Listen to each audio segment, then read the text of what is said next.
How YouTube rock and rollers, I am Sean Stoger and this is Crazy Native Philosophy. I am excited to finish this excursion into Western academia. Today's video is called Non-Native Native Philosophy. This is part 3 of a 3-part journey through Western academic philosophy. Part 1 was called Kill the Indian and Save the Philosopher. And that was my personal journey of wanting to study Native American philosophy in college and the challenges associated with that. Part 2 I called Counting Coup on Western Philosophy, where I discussed all of the inherent structural problems with Western philosophy as an academic discipline and its ethnocentric bias. I call Part 3 Non-Native Native Philosophy because of the clunkiness of trying to take Native American concepts, cultural values, and ways of living and trying to make them fit into the structure of Western academic philosophy. Now, any person who does an internet search for Native American philosophy or American Indian philosophy, the very first thing that pops up is a link to a Wikipedia article called Indigenous American Philosophy. This is very unfortunate, and I will circle back to this very shortly. Other search results bring up various Native American philosophy courses offered at universities across the country. However, the Wikipedia entry of Indigenous American philosophy, being the very first link to appear, gives it priority in potentially defining Native American thought to both Native and non-Native people alike. In other words, people are going to see this link and click on Wikipedia because it is the very first link in the search order and because Wikipedia is a fairly reputable source of information. By virtue of prioritization and Wikipedia's credibility, there is a strong potential for accepting what is stated in Indigenous American philosophy as truth. Now, before we look at that Wikipedia entry, I believe it is more important to examine a more qualified source.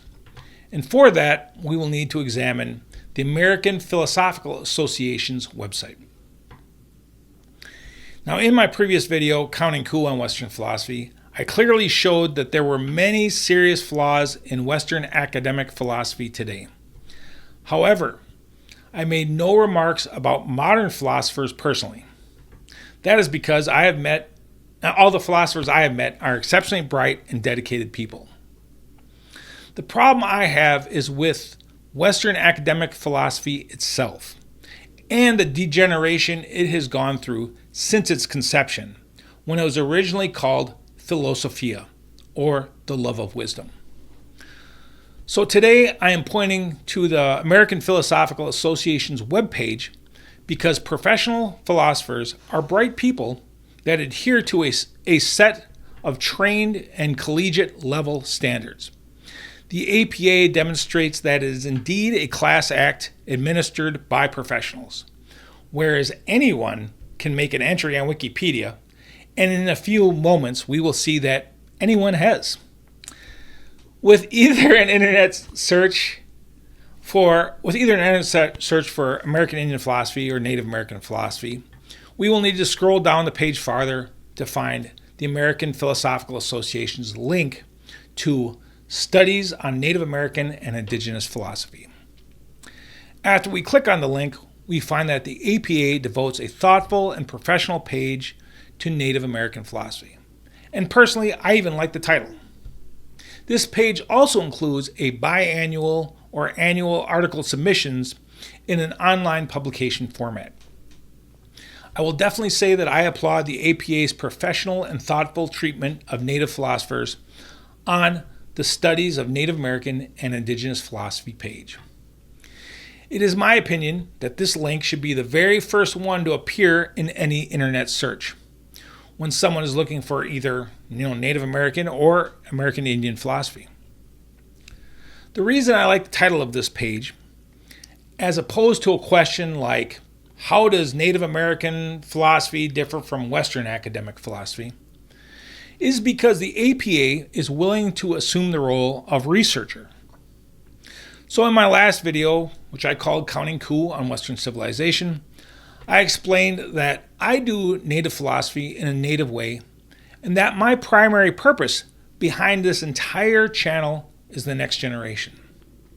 So explaining to Western academic philosophers what's the difference is a waste of my time and energy, and supplicates to an academic discipline with a proven track record for not caring beyond its own ethnocentric boundaries.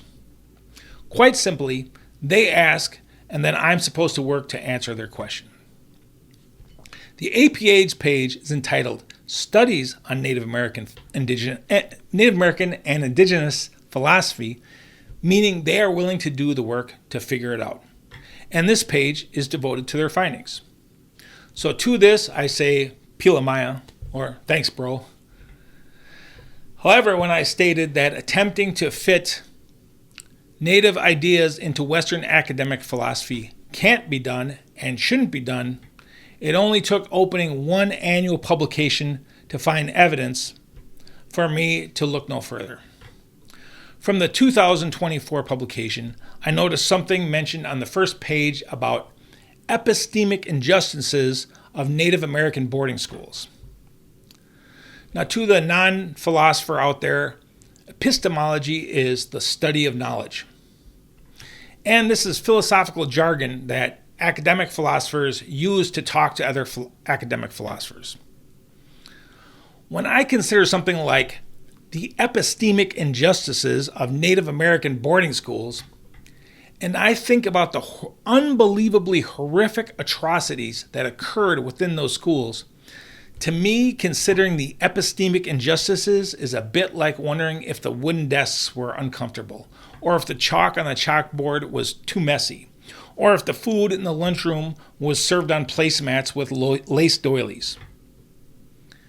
When Indigenous children were getting the tongues cut out of their mouth for speaking their native language, or serially raped by pedophiles, or their native names taken and Christian identities mandated, or told that their birth families had been killed and that there was no home to go to, no home to return to, or they were being beaten daily, or murdered and then dumped into mass graves alongside thousands of other nameless and forgotten native children.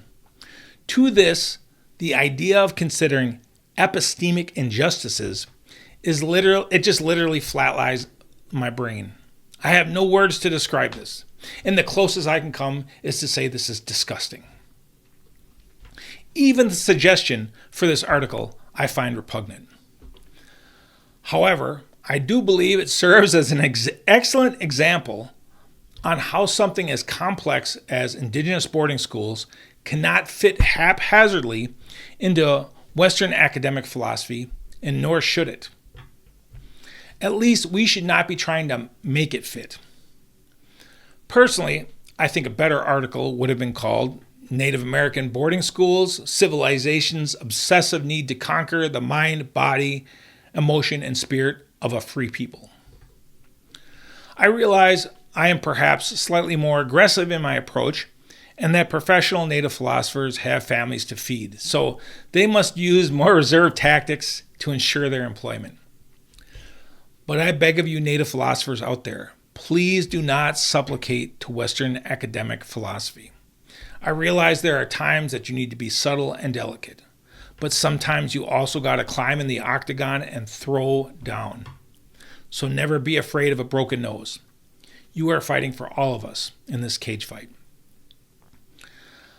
As I proved in my previous video, Western academic philosophy has a lot of soul searching to do and a lot of in-house work to do it on itself.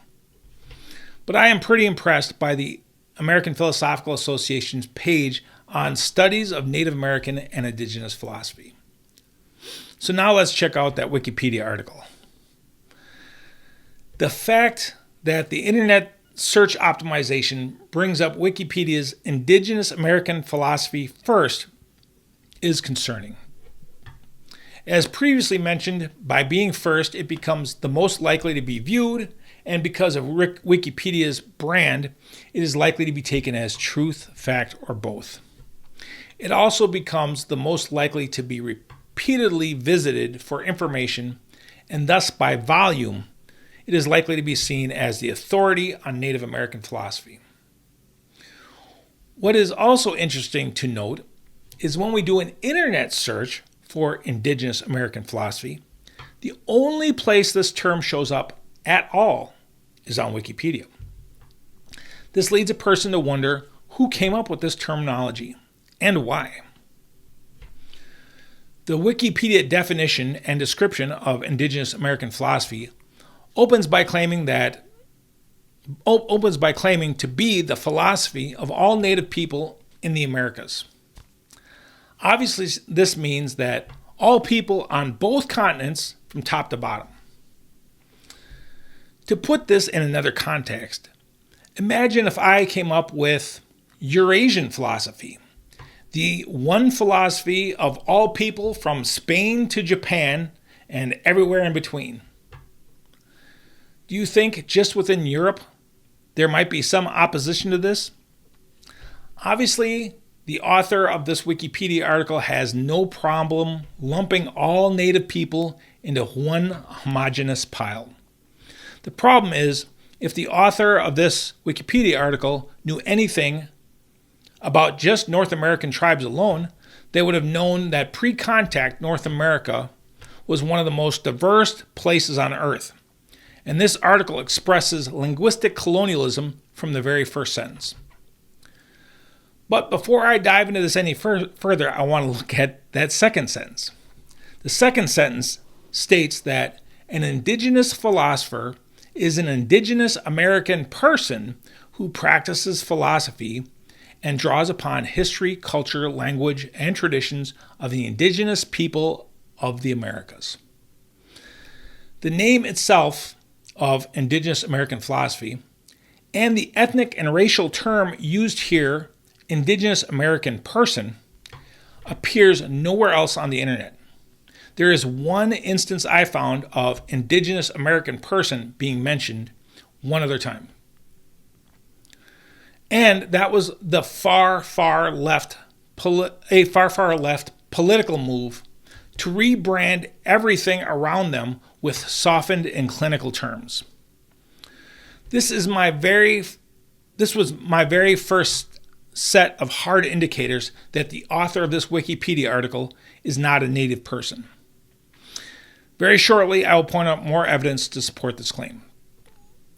The problem with this is people claiming to be pro-Native or in support of societal diversity are attempting to define Native American thought and identity instead of respecting Native people's rights to define it for themselves. In an attempt to support Native people or do Indigenous people justice, non-Native people are rebranding Native Americans for Native Americans. And this is the nucleus of linguistic colonialism. Controlling and subjugating a people through language is what linguistic colonialism basically means. It is no different than calling Ho-Chunk people Winnebago, Dene people Navajo, or calling all people of this land Indians. The only difference is the outsiders are doing it with the belief that they are helping Native people. Non-natives naming Native philosophy for Native people is just a continuation of what Indigenous people have endured for almost 550 years. It is an invading people attempting to tell the Indigenous population who and what they are, what their history has been, and what their identity will be forevermore. Now, the final sentence of the opening paragraph states, many different traditions of philosophy exist in the Americas and have from pre-colonial times. This again is clearly linguistic colonialism. I introduced the term linguistic colonialism in my last video. Linguistic colonialism is the usage of words to minimize, ridicule, devalue, and ultimately reject the thoughts and life ways of tribal people. Words like primitive or Stone Age, prehistoric, hunter-gatherer, oral tradition, or myth all serve to create a superior versus inferior dynamic where civilized people, or the people who live in cities, are seen as superior to the tribal people living close to the earth. Linguistic colonial language reflects these beliefs and attitudes and unconsciously reinforces it through repetition until it is accepted as truth, fact, or both. Paragraph 2 actually sounds promising in its mentioning of a wide range of beliefs and traditions amongst diverse indigenous cultures. Unfortunately, it very quickly digresses into vague New Age Native American spirituality 101 and begins to push a pan-Indian belief system. This Wikipedia entry breaks down into a discussion that throws out terms like transcendental experience, dreams, visions, and shamanism. And then it says, as well as reason. All of this, too, is linguistic colonialism. This is exemplified here by the capstone phrase, as well as reason. It is well documented that Western academic philosophy is the pursuit of absolute reason and logic, entirely segregated from the slightest trace of emotion, spirit, or physical contamination. So the author states that Native people do all this hokey-pokey voodoo witchcraft, and, oh yeah, I guess sometimes they use a little reason too at the very end. This totally devalues any possible contributions by Native people that Native people may attempt to make by reducing them to superstitious simpletons that only occasionally employ rationality. To point out the obvious, any person with wilderness survival training or experience will attest that if you are not rational, logical, and extremely practical, a mild situation can become rapidly life-threatening. Native people had to be logical, practical, and irrational above all else because their daily, annual, and generational survival depend upon it. Now I'm going to hit the pause button here for a second. The only people that use the term shaman or shamanism are non-natives. I have never heard any Native person use the term shaman in my lifetime, unless they were cracking a joke about non-native shamans. And I will remind you that I worked with all 12 tribes in my state for almost 20 years as a tribal liaison. To the Western academic or the Western educated mind, shamanism means drum circles, kumbaya, chanting to the goddess of compassion, healing power crystals, chakras, and psychic Batman stuff. So again, this is clearly linguistic colonialism, and to me, all of this is additional evidence that the author is clearly not Native. Now let's move on to the epistemology and sciences section of this Wikipedia entry on Indigenous American philosophy. And we see that the author continues their covert attack on Native American people, culture, and ways of thinking. The first sentence in the epistemology and science section begins by opening the door of intrigue. It states that Native people acquire and process information differently than Western society. Now, for any intellectual, this would likely make them curious to want to find out more. But then the door is immediately slammed shut when the most noteworthy Native American philosopher, Vine Deloria Jr., is shut down by stating that Vine often details how knowledge is found in ceremonies, community traditions, and observation of nature and natural symbolism, in addition to more common academic approaches. So again, the author is placing ceremonies, traditions, and nature observance into a categorical box through the usage of language. Then the author accentuates that insult by polarizing it with language in addition to more common academic approaches. This again is used to show that even the greatest of Native American philosophers is wrapped up in subhuman, superstitious mumbo-jumbo as opposed to being a Vulcan-like intellectual of Western academia. or in this particular case, the emotionalist scholar of Western academic philosophy. And if the heralded Vine Deloria Jr. often acquires and processes knowledge in this manner, where does that leave every other native lacking his bona fides? Continuing on this line of attack, the author of this Wikipedia entry makes note that native languages are the key to understanding psychology and different states of consciousness. Again, to an academic discipline that idealizes pristine rationality, reason, and logic, anything that contaminates, opposes, or is different would be viewed as inferior. So a different state of consciousness means different from a state of consciousness that is purely lucid, logical, and rational. This implicitly paints even the most sober of native people as little more than stone-aged or primitive Cheeches and Chongs. This section concludes with an extremely funny statement made by Hester and Cheney. They, meaning native people, believe that the mind interacts with the environment in an active and conscious way. I would like to be glib here and say, doesn't everybody's?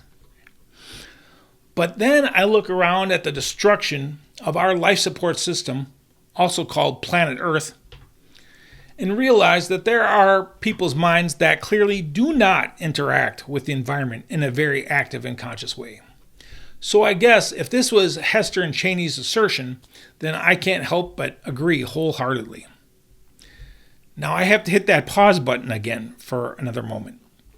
Up to this point, I believe this entire Wikipedia entry has been to diminish, dismiss, and covertly reject any philosophical contributions of Native American people.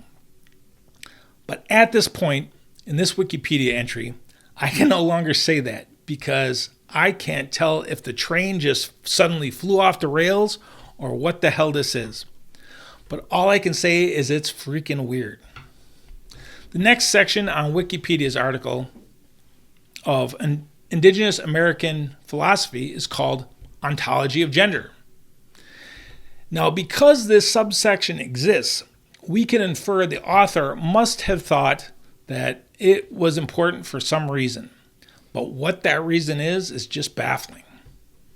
To add to the mystery, the section called Ontology of Gender has only one sentence. And I have reread this I don't know how many times, and I am at a loss for words. That is the only way this makes sense to me, is to believe that the author simply left this unfinished. The sentence says, Ann Waters has described a non-discrete ontology of being in the context of gender. That's it.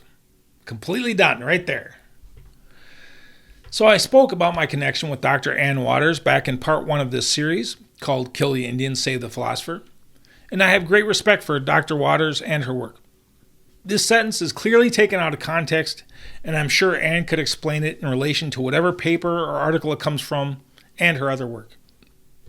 But as a person with some philosophical training, I am first left wondering, what does this mean?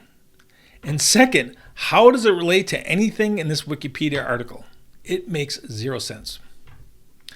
Wikipedia's entry on Indigenous American philosophy then moves into regional traditions and the subsections of North America.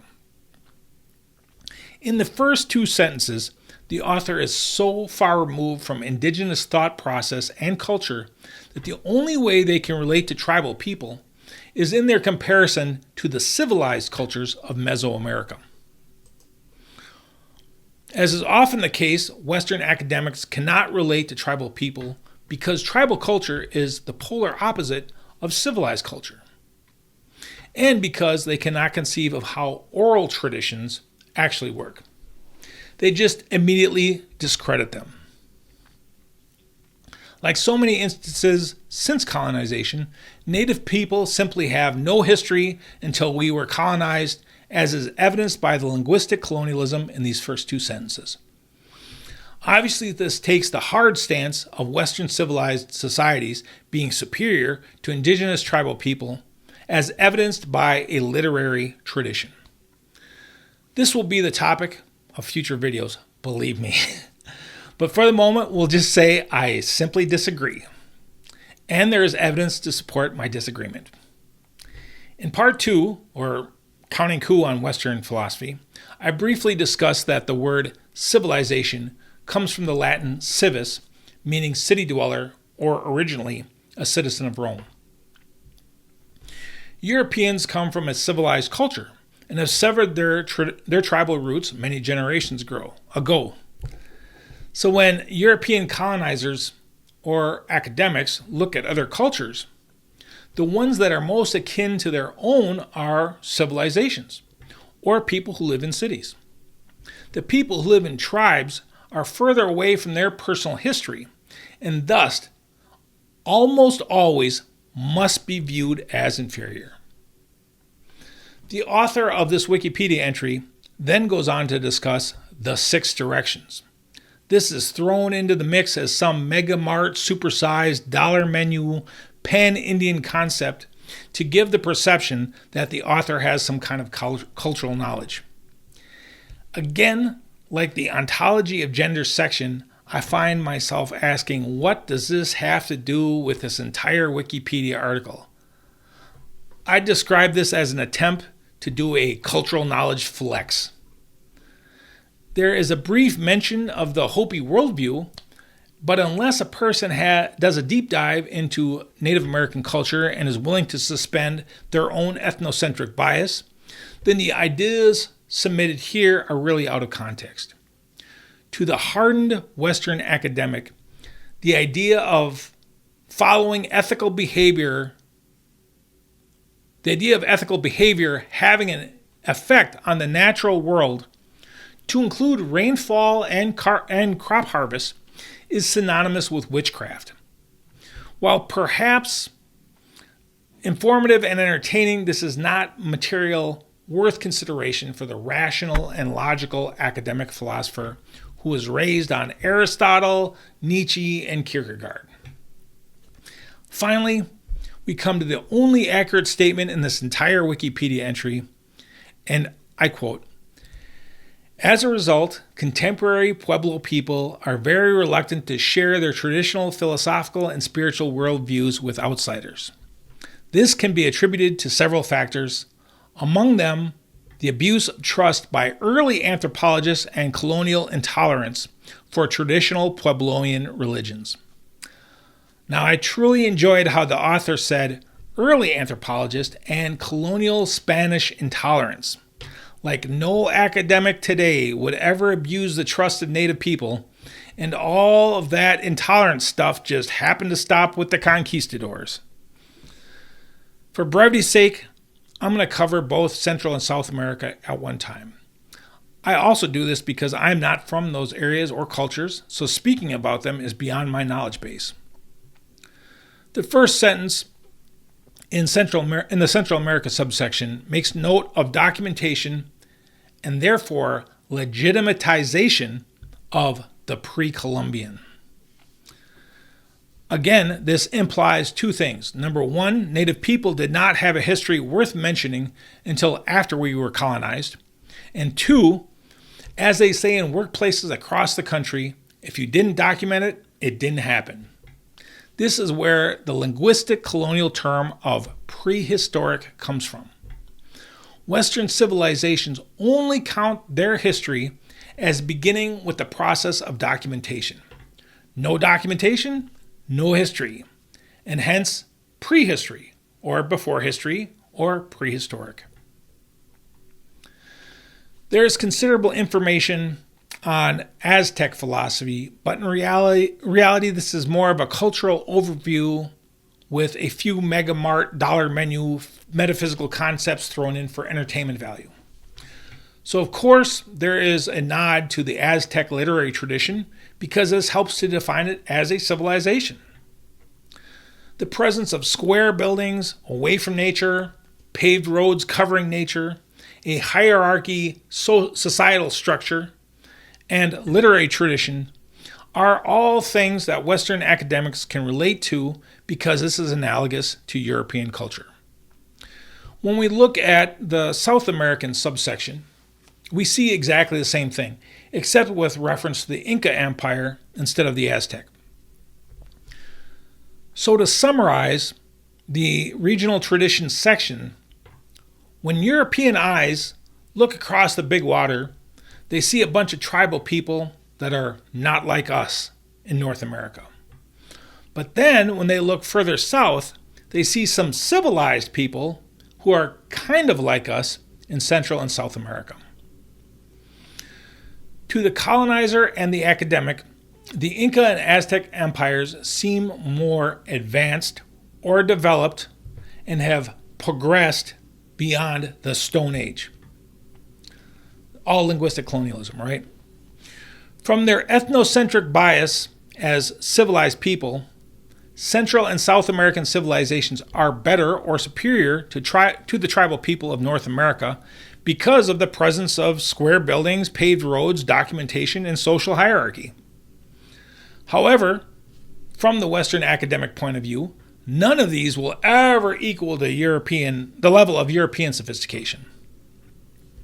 This is why I made a point of detailing Western academic philosophy's ethnocentric bias in my last video.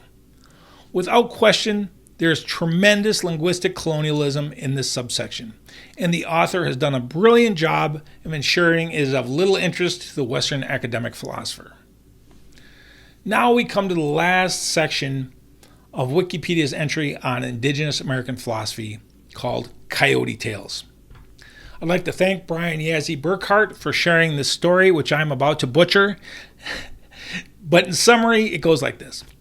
Coyote got mad at the prairie dogs, so he starts praying for rain to drown them. So it starts to rain, he keeps praying, it keeps raining, he keeps praying, it keeps raining, and then he drowns. Personally, I find this story very enjoyable, and I'm sure it was most likely an abbreviated version. The original version was an abbreviated version. Mine was just a completely chopped version. But again, like the unusual sections of and absent-minded concepts of this Wikipedia entry, I wonder, how does Coyote Tales relate to anything in this entire article? Someone could at least vaguely claim that the ontology of gender section flows off of the epistemology and science section. But Coyote Tales seems like some light-hearted entertainment to wrap everything up and make it all sound legit at the end. After the telling of this coyote story, there is a brief explanation in the Wikipedia article. In the interest of brevity, I'm going to skip over the discussion of the differences between Western education and traditional Native American education. In the Native tradition, there would have been no explanation. The listener or reader would have had to find the lessons within the story for themselves. And that's the fundamental difference. The author ends the Coyote Tales section with, Burkhart terms this the principle of relatedness. This last sentence seems like an attempt to bring all of this garbage around to a potentially relevant and meaningful conclusion. Or drop a genuine heavy shit knowledge bomb on the reader before they depart. Perhaps Coyote Tales was added to show some depth and flavor or an entertaining point of interest. However, it feels out of place, awkward, and further reinforces the overarching theme of this entire Wikipedia entry. This whole Indigenous American philosophy article conveys that there is nothing of value for Western academic philosophy to consider or examine when it comes to Native American philosophy. The implication is modern-day philosophers would be better off rereading Plato's Republic than opening their minds to other ways of living, being, and thought that are vastly different or even contradictory to their own. Again, I applaud the efforts of Native academics fighting an uphill battle for Native people in an educational system that belittles and dismisses your work. And worse, they probably see you as having nothing to contribute. So keep fighting for us. As promised, this is my last video on the boring stuff. At least I consider these last two videos pretty boring. But this is a battle that needed to be fought in order for us to move on. And from now on, I will do native philosophy in the native way. O hechitu alo. Matakiase.